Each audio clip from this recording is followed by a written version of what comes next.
हाय बच्चों, कैसे हो। मैं आपका केमिस्ट्री एजुकेटर शंभुनाथ पांडे। आज मैं पढ़ाने जा रहा हूँ आप लोगों को परमाणु संख्या एवं द्रव्यमान, जो पाठ परमाणु संरचना से लिया गया है। ये टॉपिक आप लोगों को अच्छी तरह से आनी चाहिए समझ में, क्योंकि ये बहुत ज़्यादा एग्जाम में पूछा जाता है, यानी एग्जाम में ओरिएंटेड ये टॉपिक है। तो देर न करते हुए सेशन को शुरू करेंगे, और इस चैनल को आप लोग सब्सक्राइब कर लीजिएगा। ये सेशन इंपॉर्टेंट होने वाला है बीपीएससी टीआरई 4 के एस्पिरेंट्स के लिए, साथ ही साथ बिहार स्टेट के लिए और क्लास 11th के बच्चों के लिए। ठीक है, तो हम लोग ये शुरू करते हैं। तो देखिए, यहाँ दिया हुआ है परमाणु संख्या तथा द्रव्यमान संख्या। ठीक है, परमाणु संख्या क्या होता है, द्रव्यमान संख्या क्या होता है। देखिए, नाभिक का धनावेश उसके प्रोटॉनों के कारण होता है। मैंने आपको बताया था कि परमाणु अगर इतना बड़ा होता है तो उसका छोटा सा नाभिक होता है, और नाभिक में क्या क्या रहते हैं, प्रोटॉन रहते हैं, और साथ में कौन रहते हैं, नाभिक में प्रोटॉन और न्यूट्रॉन रहते हैं ये पूरा क्षेत्र में। ठीक है, तो ये कह रहा है कि नाभिक में जो धनावेश होता है वो प्रोटॉनों की वजह से होता है, क्योंकि जो धन आवेश होता है वो सिर्फ प्रोटॉनों पे होता है। ठीक है, तो इसलिए उन्हीं के द्वारा ये होता है। अब इसके अलावा जैसा कि पहले ये स्थापित हो चुका है, ये पहले ही आप लोगों को जानकारी है, प्रोटॉन पर आवेश इलेक्ट्रॉन के आवेश के बराबर ही होता है। मतलब जितना प्रोटॉन पे आवेश होता है 1.6 गुणे 10 पे पावर -19 कूलम्ब, उतना ही इलेक्ट्रॉन पे ही मतलब प्रोटॉन पे जितना होता है उतना ही इलेक्ट्रॉन पे होता है। तो इलेक्ट्रॉन पे ये माइनस में होता है और प्रोटॉन पे ये प्लस पे होता है, प्लस में होता है। ठीक है, तो प्रोटॉन में प्लस में होगा और इलेक्ट्रॉन पे माइनस में होगा। ठीक है, लेकिन विपरीत चिन्ह वही, मतलब कि जो प्रोटॉन है उसमें प्लस के रूप में इतना चार्ज रहेगा, और जो इलेक्ट्रॉन है उसमें माइनस के रूप में रहेगा। इसका अर्थ यह है कि नाभिक में उपस्थित प्रोटॉनों की संख्या परमाणु संख्या के बराबर होती है। इसका मतलब ये हुआ कि जितना परमाणु संख्या होता है किसी तत्व का, उतना ही क्या होता है उसका क्या होता है, हमारा परमाणु संख्या जितना होता है उतना ही प्रोटॉन पे आपका, उतना ही प्रोटॉन नाभिक में होता है। जितना नाभिक में प्रोटॉन होता है उतना ही परमाणु संख्या होता है, जितना परमाणु संख्या होता है उतना ही नाभिक में प्रोटॉन हो। ठीक है, तो आगे बढ़ते हैं हम लोग। मतलब इसका अर्थ ये है कि नाभिक में उपस्थित प्रोटॉनों की संख्या के बराबर ही परमाणु संख्या होती है। किसी भी तत्व का जो परमाणु संख्या होती है वो कितनी होती है, प्रोटॉनों की संख्या के बराबर, जो नाभिक में होते हैं। अर्थात प्रोटॉनों की संख्या हाइड्रोजन नाभिक में 1 और सोडियम में 11 होती है। तो हाइड्रोजन का कितना होता है परमाणु संख्या 1, तो इसमें प्रोटॉन भी कितना होगा 1। वैसे ही सोडियम का परमाणु संख्या कितना होता है 11, तो उसमें प्रोटॉन भी कितना होंगे 11। ठीक है, ठीक है। अब देखिए, जिसमें भी जितना भी परमाणु संख्या होता है उतना ही प्रोटॉन होता है, उतना ही इलेक्ट्रॉन भी होता है। तो जितना प्रोटॉन होगा उतना ही इलेक्ट्रॉन होगा, यानी कि जितना प्लस होगा उतना ही माइनस होगा। तो ये दोनों एक दूसरे को क्या करेंगे, खा जाएंगे, कुछ नहीं बचेगा। ठीक है, तो कुछ नहीं बचेगा, इसीलिए परमाणु पे कुछ जो होता है, इसीलिए परमाणु पे कुछ भी आवेश नहीं होता। क्यों, क्योंकि जितना प्लस होता है उतना ही माइनस होता है, दोनों एक दूसरे को खत्म कर देते हैं। ठीक है, ये बात है। आगे बढ़ते हैं हम लोग। आगे दिया हुआ है कि प्रोटॉनों की संख्या को ही हम लोग क्या समझते हैं, परमाणु संख्या। और परमाणु संख्या को क्या दिखाते हैं, कैसे दिखाते हैं, संकेत उसका क्या है, तो जेड है। ठीक है, इस तरीके से दिखाया जाता है। उदाहरण के लिए हाइड्रोजन तथा सोडियम परमाणु में इलेक्ट्रॉनों की संख्या कितना कितना है, तो 1 है, और उतना ही किसमें है, हमारा सोडियम में कितना है, 11 है। तो हाइड्रोजन में 1 और सोडियम में 11। ठीक है, तो ये इस तरीके से कुछ लिखा जाता है। अब परमाणु के नाभिक में प्रोटॉनों की जितनी संख्या होती है उतना ही परमाणु संख्या होता है, और उदासीन परमाणु में इलेक्ट्रॉनों की जितनी संख्या होती है उतना ही परमाणु संख्या होता है, यानी कि प्रोटॉन और इलेक्ट्रॉन बराबर होते हैं जब कोई आवेश उस परमाणु पे न हो। तो नाभिक का आवेश उसके प्रोटॉनों के कारण होता है, मतलब नाभिक पे जो भी धनावेश होता है वो क्यों होता है, उसमें जो प्रोटॉन होते हैं उनके वजह से। परंतु नाभिक पर द्रव्यमान जो होता है वो सिर्फ प्रोटॉनों की वजह से नहीं होता है, कुछ अन्य भी उदासीन कण होते हैं जिन्हें न्यूट्रॉन कहा जाता है, उनकी वजह से भी होता है। मैंने बताया था कि नाभिक में दोनों होता है, प्रोटॉन भी होता है और न्यूट्रॉन भी होता है। तो नाभिक में जो द्रव्यमान होता है वो दोनों के कारण होता है, प्रोटॉन के भी कारण और न्यूट्रॉन के भी कारण। प्रोटॉन जो है उसका जितना द्रव्यमान होता है लगभग उतना ही न्यूट्रॉन का भी होता है। तो मतलब कि जितना पूरा द्रव्यमान है वो सब नाभिक में ही होता है, क्योंकि यही दोनों भारी कण होते हैं, दोनों का द्रव्यमान होता है, एक तो प्रोटॉन का एक न्यूट्रॉन का, और दोनों ही नाभिक में होते हैं। ठीक है, तो बाहर इसीलिए बहुत कम द्रव्यमान बांटा हुआ रहता है, क्योंकि इलेक्ट्रॉन का द्रव्यमान बहुत कम होता है जो बाहर गोला में घेरा में क्या करता है, आपका घूमता है।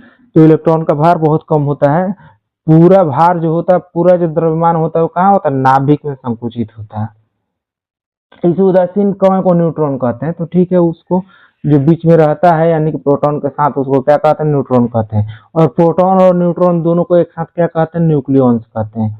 मतलब प्रोटॉन और न्यूट्रॉन दोनों को एक साथ न्यूक्लियॉन्स कहा जाता है। जो नाभिक में होते हैं उनको क्या कहा जाता है, न्यूक्लियॉन्स कहा जाता है। न्यूक्लियॉनों की कुल संख्या परमाणु की द्रव्यमान संख्या जो है वो होता है, मतलब न्यूक्लियॉनों की जो संख्या है यानी कि प्रोटॉन की संख्या और प्लस न्यूट्रॉन की संख्या, इन दोनों को आप जोड़ दीजिए तो क्या निकल के आएगा, द्रव्यमान संख्या निकल के आएगा। किसका, तत्वों का। तत्वों का द्रव्यमान संख्या क्या होता है, प्रोटॉनों की संख्या प्लस न्यूट्रॉनों की संख्या। ठीक है, प्रोटॉनों की संख्या जो है उसे जेड से दर्शाते हैं, प्रोटॉनों की संख्या को जेड से दर्शाते हैं, और न्यूट्रॉनों की संख्या को एन से दर्शाते हैं। इन दोनों को अगर जोड़ दिया जाए तो क्या आ जाएगा, ए आ जाएगा, यानी कि द्रव्यमान संख्या आ जाएगा किसी तत्व का। किसी तत्व का द्रव्यमान संख्या कैसे आता है, उसके प्रोटॉनों की संख्या का योग और साथ ही साथ उसके न्यूट्रॉनों की संख्या का योग। ठीक है, अब एक और टॉपिक इसमें पढ़ लेते हैं हम लोग, जिसको बोलते हैं समस्थानिक और संभारिक।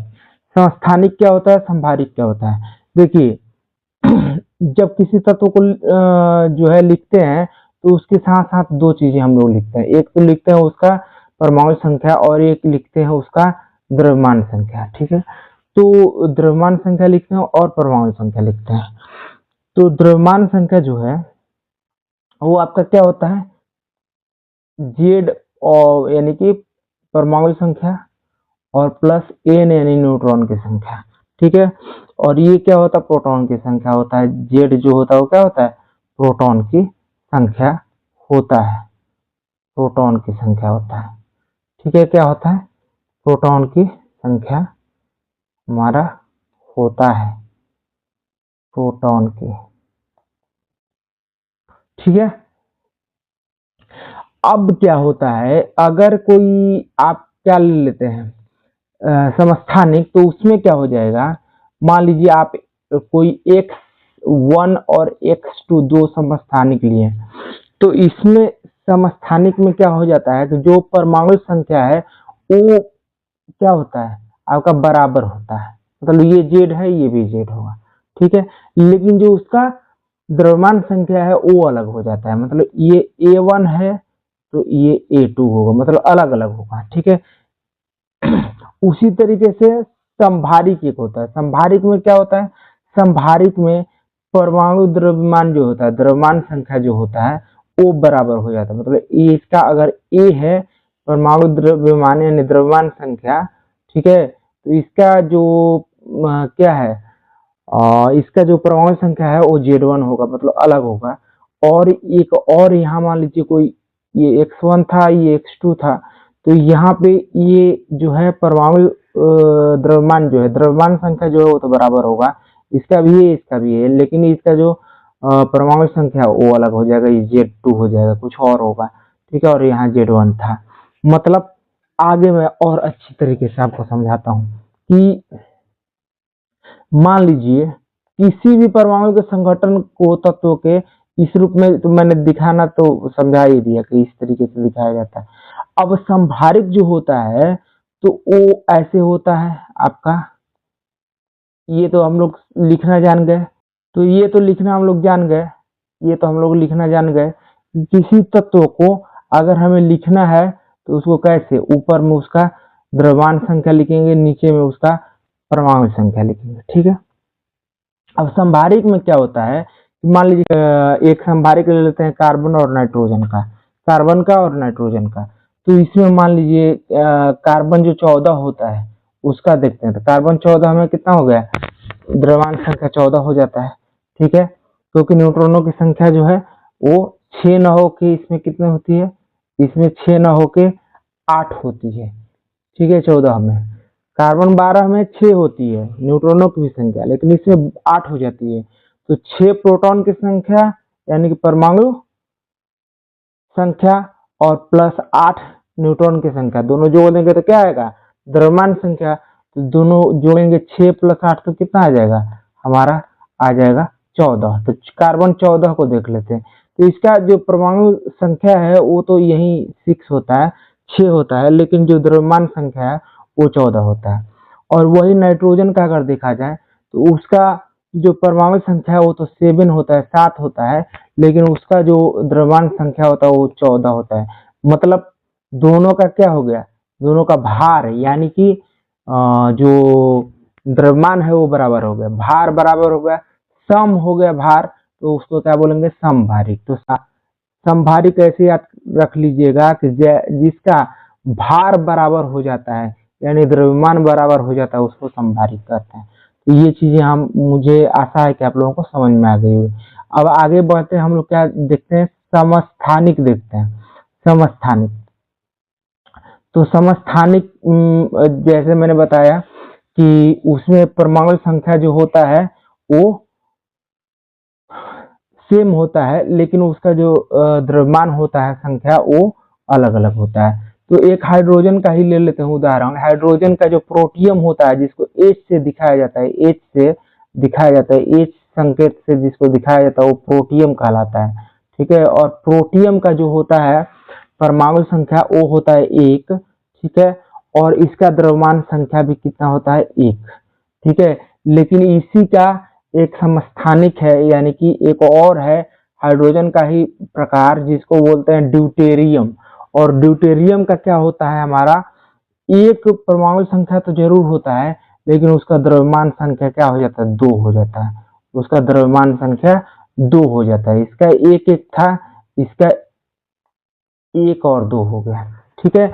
इसी तरीके से एक और इसका समस्थानिक होता है हाइड्रोजन का जिसको ट्रिटियम बोलते हैं। और ट्रिटियम भी क्या हो जाता है, उसका भी हो जाता है आपका द्रव्यमान संख्या 3 हो जाता है, और सॉरी हाँ, द्रव्यमान संख्या 3 हो जाता है और परमाणु संख्या 1 ही रहता है। मतलब परमाणु संख्या जितने का तीनों का बराबर है तो ये तीनों समस्थानिक हो गए, उनका भार अलग अलग हो गया यानी उनका द्रव्यमान अलग अलग हो गया, लेकिन तीनों का जो स्थान है यानी कि जो परमाणु संख्या वो बराबर है, एक ही है।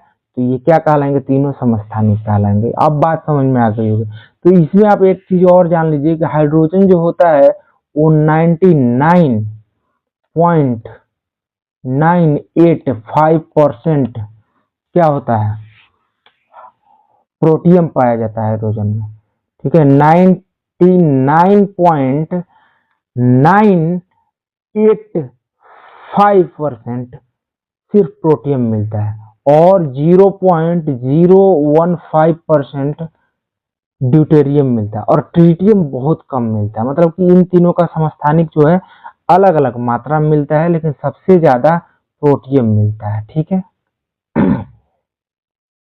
अब समस्थानिक के रूप में एक और चीज देख लेते हैं। तो देखिए कार्बन का ही देख लेते हैं। कार्बन में 3 समस्थानिक होते हैं, ठीक है।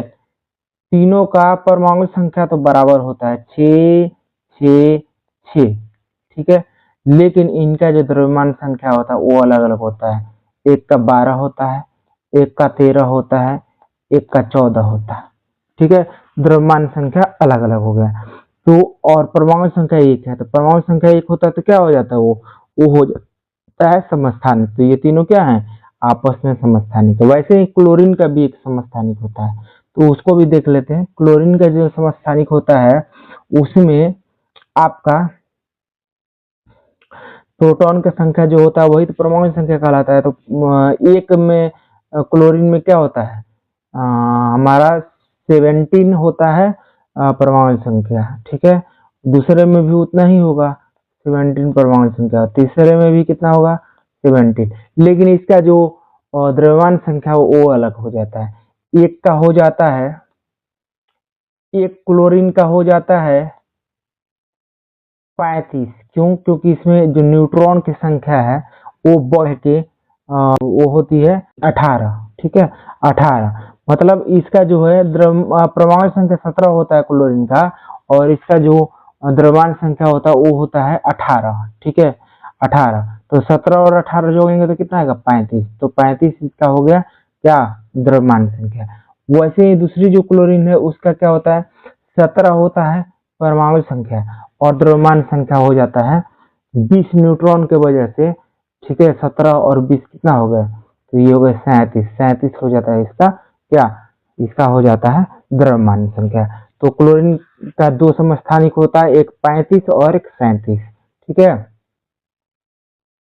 समस्थानिकों के विषय में अंतिम महत्वपूर्ण बात यह है कि परमाणुओं के रासायनिक गुण जो होते हैं वो इलेक्ट्रॉनों की संख्या द्वारा नियंत्रित होते हैं। मतलब किसी भी परमाणु का आप रासायनिक गुण देखना चाहते हैं कि वो कैसा व्यवहार करता है किसी चीज के साथ, किसी रिएक्शन में वो कैसे करता है, क्या करता है, तो उसके लिए आपको क्या करना पड़ेगा, इलेक्ट्रॉनों की संख्या को देखना पड़ेगा। इलेक्ट्रॉन की संख्या एक जैसा रहेंगे, चाहे वो तत्व अलग अलग भी हों, तो उनके गुण एक जैसे मिलेंगे, ठीक है।